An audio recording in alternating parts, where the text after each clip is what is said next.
When we're launching an organizational change that will impact a number of people, one of the important determinations or assessments is where do people sit with respect to the change.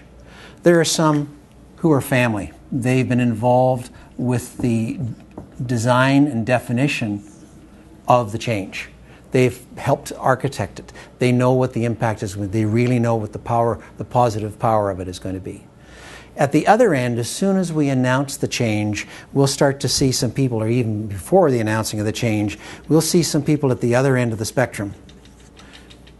Who are the fighters? They are really against the change. It's not that they resist change, they just do not want to, they see no reason to proceed with this particular change, and they actively will oppose it. There are some other groups. There are the friends.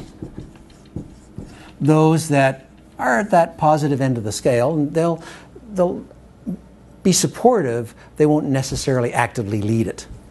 There will be a similar group at the other end, being the foes. They don't want to see the change either. And then right in the middle, we have the fence sitters. And that group, while they're small on in this scale, when we consider how many people we're going to have in each of those groupings, it goes something like this. 5, 15, come the other way, 5, 15, 60.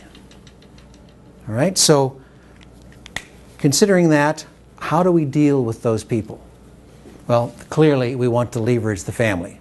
They're the ones who are going to be leveraging the change. So if you're the change leader, making sure that the family are in positions to lead parts of the change, and engaging the friends perhaps to become family, and the friends to move the fence sitters into the family role. At the other end of the spectrum, we have the fighters. Now, what do we do with them? Well, the first thing is engage them, because the fighters may have some good solid rationale and logic as to why the change won't work. We need to understand that view, that perspective, and be able to deal with it and make sure that the change accommodates that particular challenge. It could be a perfectly legitimate challenge, and therefore needs to be addressed. The longer, though, we get the fighters just fighting it because they want to, then we need to isolate them. And once again, concentrate on the foes to move up the scale. One of the additional ones that a colleague of mine has introduced is the foxes. And we never know where they are in the continuum, because they will never quite know what they're thinking. And they could sabotage something just as easily as one of these folks there.